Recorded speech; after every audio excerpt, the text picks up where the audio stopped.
करने आई थी, वो बंगाल के लोगों की बात रखने यहाँ पे आई थी, लेकिन उनका माइक ऑफ कर दिया गया। आपके माध्यम से मैं सदन में उपस्थित वहाँ जो बैठे हैं माननीय सदस्य, कोई भी घटना को सर एक लाइन अपन डिलीट करेंगे। सर एक लाइन सर मैं यही बताना चाहती हूँ कि बंगाल के लोगों का आगे जाके बंगाल के लोग आपके पार्टी की माइक ऑफ कर देंगे। बस एक चुनाव बाकी, आप देख लीजिएगा। Sir, all India Trinamool Congress इस सदन और इस देश का थर्ड लार्जेस्ट ऑपोजिशन पार्टी है, और लेकिन तृणमूल कांग्रेस आगे जाके देश के हर महत्वपूर्ण मुद्दे पे बात करेगा, चाहे वो सर नीट के घोटाले से लेके जीएसटी के बोझ तक, एयरपोर्ट की छत टूट जाने से लेके रेल पटरी से छूट जाने तक, तृणमूल कांग्रेस के सदस्य, हर सांसद देश के हर गंभीर मुद्दे पर चर्चा करेंगे। बस यही आपको बोलना था।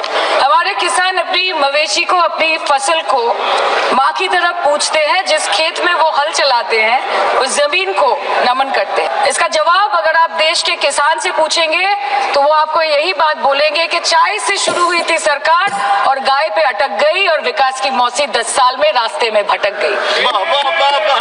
सर, किसान खुद क्या खाएंगे? अपने परिवार के लोगों को खिलाएंगे? अपनी गाय, भैंस, भेड़, बकरी को क्या खिलाएंगे? सर, ऐसे ही वारदात होते हैं जहां गरीबी से जूझता हुआ एक किसान उसको अपनी गाय, भेड़, बकरी को बेचने में मजबूर करते हैं, और अंत में जाके वो अपनी खुद की जान ले लेते हैं। सर, पिछले 10 सालों में 1,12,000 किसानों ने इस देश में आत्महत्या की। एनसीआरबी की एक रिपोर्ट के अनुसार 10 साल में हर दिन इस देश में एवरेज में 30 किसान हर दिन अपनी जान ले लेते हैं। सर, इस देश के लोगों का यही है किस्सा कि जिसको जिताया वो राजा की तरह जाएगा, और जिन्होंने जिताया वो फकीर की तरह।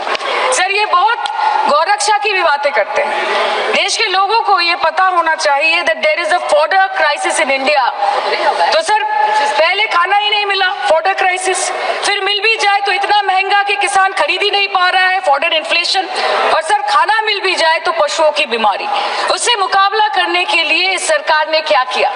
ये बोलते हैं कि गाय हमारी माता है, पर माँ की रक्षा करना इन्हें नहीं आता है। अध्यक्ष महोदय, हम सब जानते हैं कि इस मिनिस्ट्री के अंतर्गत डेयरी भी आता है, और भारत इस पूरी दुनिया में दूध के उत्पादन में नंबर 1 है, contributing to almost 24.46% of global milk production। आम आदमी के दूध, छाछ, लस्सी, दही, पनीर पर 5% की जीएसटी, क्रीम, कंडेंस्ड मिल्क, मक्खन, घी पर 12% की जीएसटी, और अमीरों के हीरो पर सिर्फ 1.5% की जीएसटी। सरकार